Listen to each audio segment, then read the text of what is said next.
Two daredevils were killed over the weekend attempting a stunt while base jumping. Dean Potter, a legendary American mountaineer, base jumper, and highliner, was an expert in the art of dangerous living.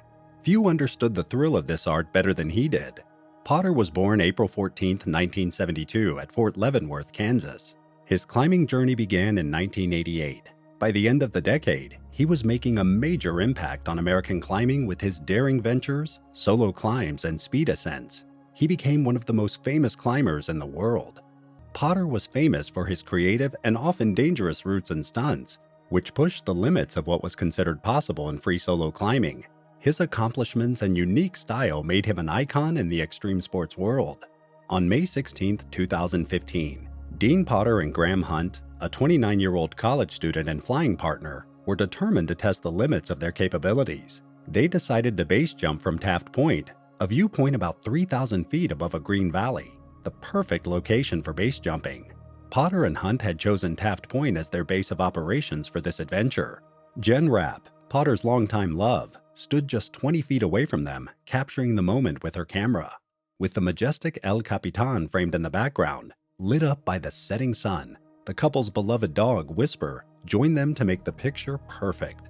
Interestingly, base jumping is prohibited in Yosemite National Park because of the dangers it poses, and both Hunt and Potter knew this all too well. Defying fate and the law, base jumpers still risk all for the ultimate adrenaline rush.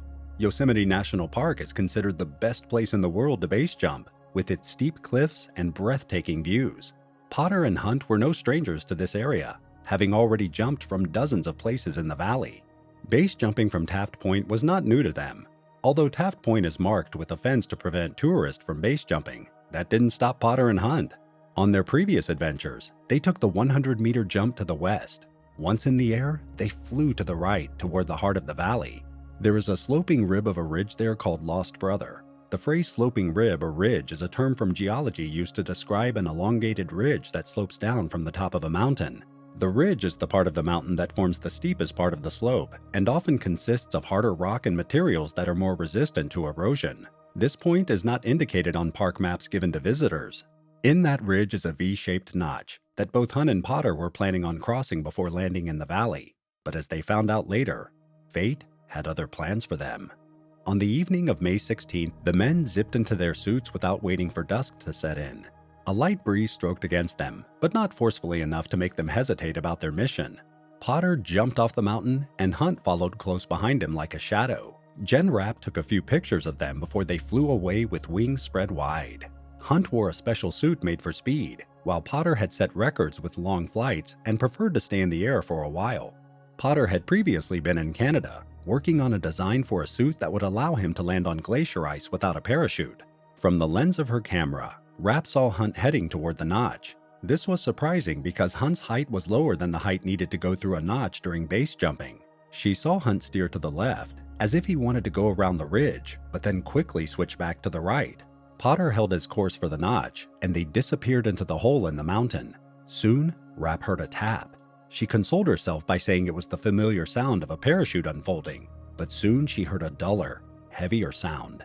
At that moment, she had no idea what the second sound was. Rapp stood at the edge of the cliff, hoping for any sign of her friends below, but she saw nothing. She looked in her photos and tried to figure out what had happened, but it was hard to tell what had become of them in the two-dimensional frames. Her photos showed Hunt and Potter, both of whom had disappeared from view.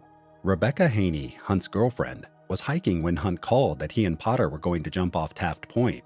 She left her walk and drove to the valley to wait, expecting to hear from him again. But she still hadn't received any messages on her phone, and it was soon getting dark. She decided to look for Rapp. After finding no clue of where Hunt and Potter were, Rapp sped back up the trail and drove 13 miles to the valley. She went to El Capitan Meadow, but no one was there. Unsure of what to do, she drove to the house that she and Potter shared in Yosemite West, but still, there was no sign of them. That day they had been clearing land for a new home. That same land was now silent and empty. Rapp was filled with worry as she sat in the darkened house, studying photographs and running through all the possible scenarios in her mind. What had happened to Hunt and Potter? Had they crashed? Were they injured? Had they been arrested? Her heart pulled in two directions, the hope that they would return at any moment, and the fear that something had gone terribly wrong. Right then, at 9:30 a.m., a car pulled up and Haney got out, alone. The woman had returned to the dark valley and searched for Potter and Hunt among the climbers in the village bar, but found no one. After 10:30 a.m., they decided to go to the door of Mike Gauthier, Yosemite's chief of staff, looking for help. When park rangers reported that no base jumpers had been found in the area, a search was organized late at night with the help of Yosemite Search and Rescue. Everyone knew Dean Potter and hoped he was only injured. No one wanted the outcome to be worse than a minor injury. Unable to wait and overcome by anxiety, Rapp took binoculars and headed to the bottom of the canyon. She scanned the darkness and screamed into the black void, but got no response. At daybreak, the rescue team still had no answers. A helicopter flew over, and to everyone's shock, the bodies of the two men were spotted in the Yosemite Valley. Neither had used parachutes. Hunt had cleared the bottom of the pass, but instead of flying straight down, he had veered off on a diagonal and crashed into the right wall. The sound Rapp had heard was the sounds of Hunt hitting a tree and then the wall. Soon after, Potter was found several hundred feet farther into the notch. When Potter's body was found, people began to wonder if Hunt's presence or the air disturbance caused by his movements had distracted Potter or influenced his control. Neither man had a GoPro video recorder, despite some news reports, but Potter had a smartphone strapped to his head, which was severely damaged. Park Service investigators took the phone and Rapp's photos, trying to use them to find out what happened. They did not find anything conclusive. The deaths of these climbers were termed a tragic accident. Potter was a strong supporter of legalizing base jumping in Yosemite. He died while participating in the same adventure. What made Potter's death iconic was his post. In that post, he appreciated some of his fellow climbers who had participated in base jumping in Yosemite. On May, Potter posted a photo on Facebook of 4 base sweaters jumping off Half Dome in Yosemite and wrote, "This is one of my all-time favorite pictures of civil disobedience. I sure miss my friend Sean Leary. He's wearing the red rig in this picture." Leary was also fatally injured in a wingsuit accident in Zion National Park in Utah in March 2014. Interestingly, Dean Potter also predicted his death years before it actually happened. A small media outlet did an interview with Potter in 2014 in which he talked about his adventures and yearning to fly. He was quoted as saying, "When I was a little boy, my first memory was a flying dream. In my dream, I flew, and I also fell. I always wondered as I got older if it was some premonition of me falling to my death." Sadly, that's exactly what happened. The extreme sports world was rocked by the sudden passing of Dean Potter, who they termed a visionary climber and one of the most influential athletes of his generation.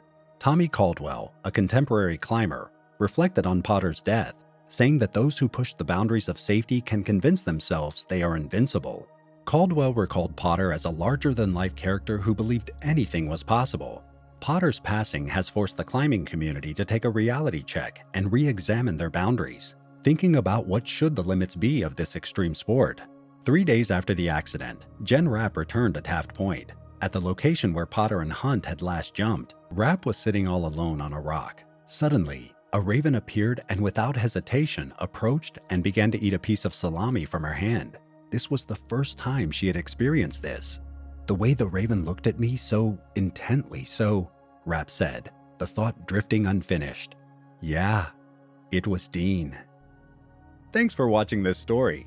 Don't forget to like and subscribe, and turn on your notification bell to stay updated on more similar videos.